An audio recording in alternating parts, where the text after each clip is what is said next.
जी जनाब, हम बात कर रहे हैं आज के दिन की मुनासबत से जो कि पूरी दुनिया में योगा डे के तौर पर मनाया जाता है। अच्छा जी, कई लोगों का मेरे ख्याल में एक मेंटल ब्लॉक आता है जब भी योगा की बात करते हैं। कुछ लोग समझते हैं कि ये सिर्फ खवातीन करती हैं, कुछ लोग कहते हैं कि जी हिंदू मजहब से इसका कोई इतना बड़ा गहरा ताल्लुक है कि शायद हमें इससे दूर रहना चाहिए। मुझे ये लगता है कि अगर हम बड़े सगीर को बल्कि इस पूरे खित्ते की सिविलाइजेशन को देखें, as far east is concern, Thailand Indonesia में भी जाएं तो आपको योगा की प्रैक्टिस नजर आएगी और ये हमारी शेयर्ड हिस्ट्री का, हमारी शेयर्ड सकाफत का हिस्सा है। लेकिन आज पाकिस्तान में योगा के लिए मुख्तलिफ आपको इंस्ट्रक्टर्स भी मिल जाएंगे, स्टूडियोज भी मिल जाएंगे। क्या इसकी मकबूलियत में इजाफा हो रहा है? और दूसरा ये कि योगा के बारे में तो हम जानते हैं, योगा थेरेपी क्या होती है?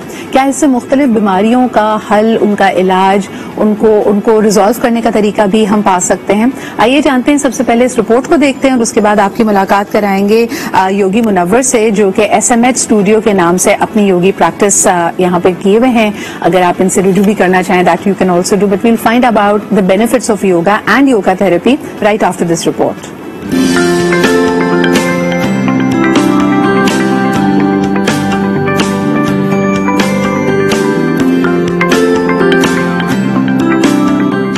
आज दुनिया भर में योगा का आलमी दिन मनाया जा रहा है। योगा का मतलब काबू पाना और मुत्तहिद करना है। इस अमल को अपने नफ्स पर काबू पाने और सेहतमंद रखने के लिए इस्तेमाल किया जाता है। तहकीक के मुताबिक योगा जिस्मानी और नफ्सियाती वर्जिश का तरीका है जो इंसानी सेहत पर खुशगवार असरात मुरतब करता है।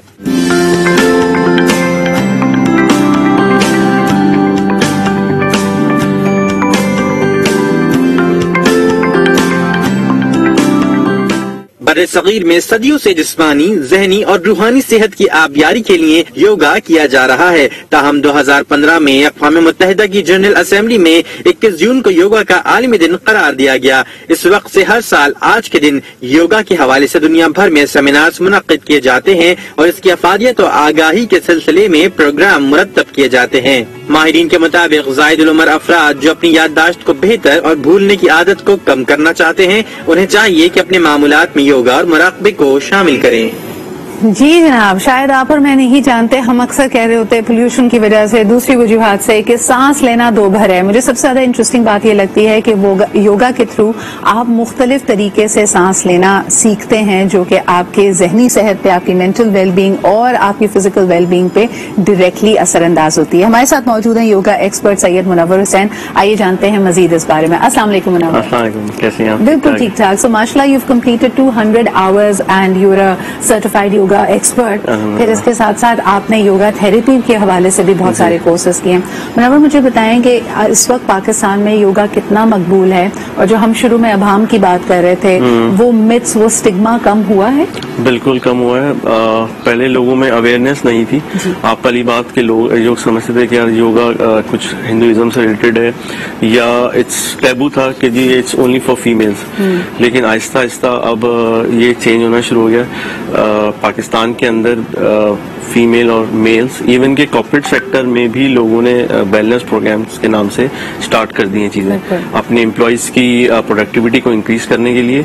और मेनली आप देखें जैसे स्ट्रेस मैनेजमेंट, अभी हम एग्जाम्पल देख रहे थे, तो स्ट्रेस मैनेजमेंट के लिए जो है ना मेडिटेशन इज वेरी बेनिफिशियल। क्योंकि आपको जब आपको स्ट्रेस में होते हैं ना, तो आपका एक होता है कि फाइट रिस्पांस आपकी बॉडी जनरेट करती है। उसमें क्या होता है कि आपकी हार्ट बीट इंक्रीज होती है, आपका ब्लड प्रेशर हाई होता है और वो स्ट्रेस हार्मोन्स आपकी बॉडी में इंक्रीज हो जाते हैं। ठीक है, उससे होता है कि आपके जो हार्ट है उसके ऊपर इफेक्ट पड़ता है। ओवर टाइम आपका वेयर एंड टेयर शुरू हो जाता है ना, it ages your body, free radicals बढ़ जाते हैं। आप मुख्तलिफ खानों के हवाले से सुनते होंगे कि एंटीबॉडीज हैं इसके अंदर, मुख्तलिफ सप्लीमेंट्स में, वो फ्री रेडिकल्स को जाके न्यूट्रलाइज करती हैं। लेकिन अगर आप अपनी सांस के जरिए, अपनी स्ट्रेस मैनेजमेंट के जरिए फ्री रेडिकल्स की रिलीज ही कम कर दें, so that's a more sustainable solution.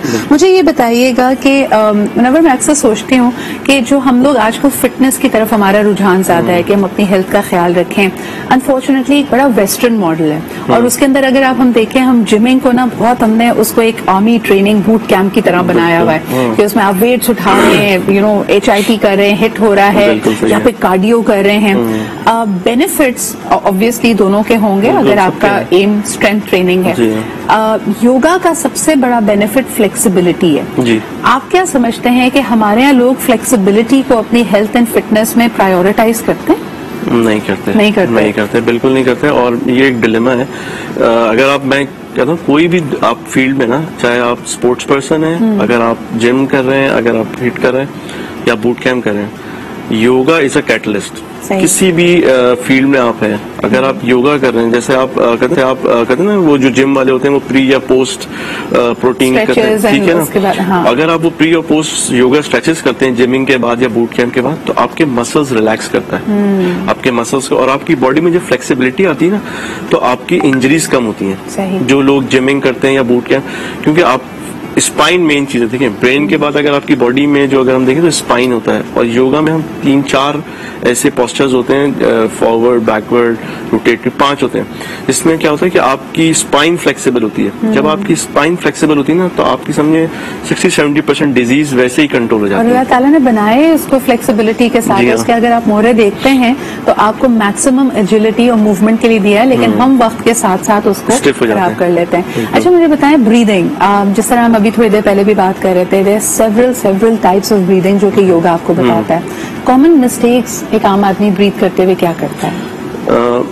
देखिए, नॉर्मली मैं आपसे बात कर रहा हूँ, अब मेरी बॉडी के अंदर एक्चुअली मैकेनिज्म थोड़ा सा आपको बता दूं, होता है क्या है, आपकी बॉडी में ब्लड फ्लो कर रहा है, ब्लड में क्या है, ऑक्सीजन है। सही। अब जब हम नॉर्मल बात कर रहे हैं, नॉर्मल कोई भी काम करें ना, तो हम 40-45% ऑफ दी अपनी जो कैपेसिटी है लंग्स की या ऑक्सीजन की, ब्रीदिंग की, वो हम यूज करें। जब आप फोकस करके मेडिटेशन करते हैं 5 से 10 मिनट डेली अगर आप स्टार्ट करें, तो आपका फोकस सिर्फ ब्रीदिंग के ऊपर होता है, ठीक है। वो आपको 70%, 80% तक आपकी कैपेसिटी जो लंग्स की होती है, क्योंकि आप फोकस इसी पे कर रहे होते हैं, वो जब आपकी कैपेसिटी बढ़ती है ना, आपकी ब्रेन को जो ऑक्सीजन है उसकी मिकदार बहुत अच्छी मिलती है। उससे होता क्या है कि आपकी एक तो ये बॉडी फ्लेक्सिबल, दूसरा आपका स्ट्रेस रिलीज होता है, आपका जो माइंड है वो पीस और कामफुल होता है। अच्छा, उसमें क्या होता है कि अब आपको मैं बताऊं, ये तो एक चीज हो गई आपकी माइंड के साथ, आपकी बॉडी में जो फोकस और कंसंट्रेशन लूज होती है। मैं आपको एक छोटी सी एग्जांपल दे दूं, क्योंकि हम लोग थोड़ा सा वेस्ट को फॉलो करते हैं। तो गूगल एक मल्टीनेशनल, और सब जानते हैं, एवरीवन नोज के गूगल ने एक स्पेसिफिक कोर्स लॉन्च किया अपने एम्प्लॉयज के लिए कि उनकी प्रोडक्टिविटी और उनकी माइंडफुलनेस के, वो नाम है सर्च इनसाइड योरसेल्फ। वो आप देख भी लीजिएगा गूगल पे आके। वो स्पेसिफिक इसीलिए था कि एम्प्लॉयज जो स्ट्रेस में होते हैं या मेडिटेशन कैसे बेनिफिट्स होगी उनकी प्रोडक्टिविटी इंक्रीज करने के लिए। और उस कोर्स का बेनिफिट ये हुआ कि जिन लोगों ने वो कोर्स किया, उससे उनकी जो प्रोडक्टिविटी थी it increase to like 30% more than जितना वो कर रहे थे। क्योंकि उसमें जब आप ब्रीथ करते हैं ना, जब आप ब्रीदिंग कर रहे होते हैं, जब तो आपका फोकस सिर्फ आपकी अपनी बॉडी के ऊपर होता है, ठीक है। आपने ऑब्वियसली बात है, आपका मंकी माइंड है, जो मैं एक वर्ड यूज कर रहा हूँ। अब मैं यहाँ बैठा हूँ ना, ब्रीदिंग आप सोच रहे होंगे, लेकिन आपने फोकस एक पॉइंट पे करना है। लेकिन एक सिंपल सी मिसाल दी जाती है, अगर आप सन सैल्यूटेशंस की भी बात करें, जो कि बेसिक है योगा का, ये मैं आपको गारंटी के साथ कह सकती हूँ कि आप 5 से 10 मुख्तलिफ सन सैल्यूटेशंस करें, it brings a pause to your thought process. जो भी ऑब्सेसिव थॉट या मंकी थॉट्स के एक ख्याल से दूसरे ख्याल पे आपका जो जहन है वो एक बंदर की तरह उछल के जा रहा है, वो चीजें रुक जाती हैं जब आप सन सैल्यूटेशंस कर रहे होते हैं। खास तौर पर योगा में इट इज इम्पॉसिबल कि आप ब्रीद ना करें, लेकिन उसके लिए भी आपको गाइडेंस दी जाती है कि जब आप अपनी बॉडी को स्ट्रेच कर रहे हैं तब आपने उस वक्त एक्सहेल करना है, जब आप कोई इनवर्ड मूवमेंट कर रहे हैं तो आपने इनहेल करना है। अच्छा, मुझे बताएं मुनव्वर, बिकॉज वक्त हमारे पास कम होगा, योगा थेरेपी क्या है? देखें, जैसे आपकी एलोपैथी होती है या होम्योपैथी होती है, इट्स अ हीलिंग टेक्निक। दुनिया के अंदर योगा थेरेपी को बेसिकली रिकग्नाइज कर लिया गया है, और पहले ये एक आर्ट इंट्रोड्यूस हुआ था yoga. Now it's a proven science कि योगा थेरेपी के थ्रू आप हीलिंग प्रोसेस कर सकते हैं, डिजीज को ओवरकम कर सकते हैं। जस्ट लाइक जैसे मैं एग्जांपल दूं आपको, अल्जाइमर्स हो गई, इंसोम्निया हो गया, या आपको ब्लड प्रेशर है, जस्ट नेम इट कि कौन सी बीमारी है जिसका योगा थेरेपी के थ्रू इलाज नहीं है। आपको लोअर बैक पेन है, आपको क्रॉनिक पेन है, ठीक है, आपको ADHD के जो बच्चे होते हैं, कॉमन हम बीमारियों की बात करते हैं, लॉट ऑफ पीपल हैव, जैसे आपने ADHD का जिक्र किया, हार्मोन्स का मसला है जी, या फिर आपका वजन बहुत बढ़ रहा है, तो how can yoga therapy help us in that? देखिए उसमें आपको बेसिकली डिफरेंट पोस्चर्स होते हैं। मेडिटेशन की जैसे आपने बात की थी कि बहुत सारी मेडिटेशन टेक्निक्स हैं, उसको हम डिजाइन करना पड़ता है डिपेंडिंग ऑन कि आपकी क्या डिजीज है, आपको क्या प्रॉब्लम है, ठीक है। अब कोई आपने से कहा कि जी वेट लॉस के लिए करना है, उसके लिए मेडिटेशन की टेक्निक प्लस आपको कुछ योगा पोस्चर्स ऐसे हैं। जैसे ब्लड प्रेशर के पेशेंट्स होते हैं, उनके लिए अलग पोस्चर्स वो डिजाइन एक योगा थेरेपी के थ्रू जैसे हम डिजाइन करते हैं कि यार ठीक है, पेशेंट्स आते हैं, जैसे किसी को लंग्स, अभी कोविड के अंदर इश्यूज हुआ था लोगों को, ठीक है, ब्रीदिंग आपकी दोबारा प्रॉपर नहीं हो पा रही, एग्जैक्टली, क्योंकि आपका मेन तो ब्रीदिंग लंग्स फंक्शन करता है, सही, तो वो लंग्स की फंक्शन डैमेज हो गई थी। तो what I am understanding is कि आपका एक बिस्पोक सोल्यूशन बन सकता है अगर आपको कोई कंसल्ट करे कि बेटे 1 2 3 ये प्रॉब्लम्स हैं, आप उनका लाइफस्टाइल एनालाइज करेंगे और इसके साथ साथ उनके लिए खास योगा प्रोग्राम डिजाइन किया जाएगा जिसके थ्रू उनके उन मसाइल को या उन चैलेंजेस को एड्रेस किया जा सकता है। मुझे एक और बात बताइएगा मुनव्वर कि अक्सर लोग समझते हैं और मैंने देखा कोविड के दौरान प्री स्कूल्स में और ग्रेड स्कूल्स में बच्चों के साथ भी योगा किया जा रहा है। बच्चों की पर्सनैलिटी पे और उनके लाइफस्टाइल पे क्या सब, यानी probably they don't have health issues और बच्चे वैसे भी बहुत एक्टिव होते हैं, लेकिन योगा के बच्चों के लिए क्या बेनिफिट्स? बहुत अच्छा आपका क्वेश्चन है।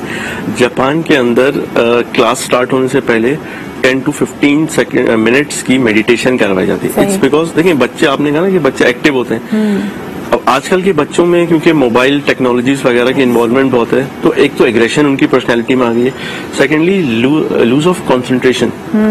तो जब हम कहते हैं यार बच्चा पढ़ने बैठ रहा है, फोकस नहीं कर पा रहा, तो ये जो योगा और मेडिटेशन के थ्रू इसीलिए उन्होंने इम्प्लीमेंट कराया है कि बच्चों को जो फोकस है एक चीज के ऊपर, पढ़ाई के ऊपर करना चाह रहे हैं या कोई पर्टिकुलर सब्जेक्ट है, तो वो मेडिटेशन और योगा उसमें हेल्प आउट करता है। सो इन अदर वर्ड्स आपके बिहेवियरल करेक्शन के लिए भी बहुत जरूरत है इसकी, और उसमें आप देख सकते हैं कि चाहे वो जेल के इनमेट्स हों, चाहे वो किसी को कपल थेरेपी के लिए भेजा जा रहा है कि जी फैमिली में लड़ाइयां बहुत हो रही हैं, या एक ऐसा बच्चा है जिसके लिए पढ़ाई पे फोकस करना या टिक कर बैठना मुश्किल हो, इन सब के लिए ही योगा के बेनिफिट्स हैं। और खास तौर पर वो अफराद जो बुजुर्ग अफराद हैं और समझते हैं कि जी हमने बहुत ज्यादा जिमिंग नहीं की, हमारा एक्टिव लाइफ स्टाइल नहीं है, और इस तरह के जिम जाने से उनको डर भी लगता है क्योंकि कहीं ना कहीं कोई इंजरी ना हो जाए, वो इंजरी बड़े अरसे बाद हील होगी। I think yoga is a great place to start.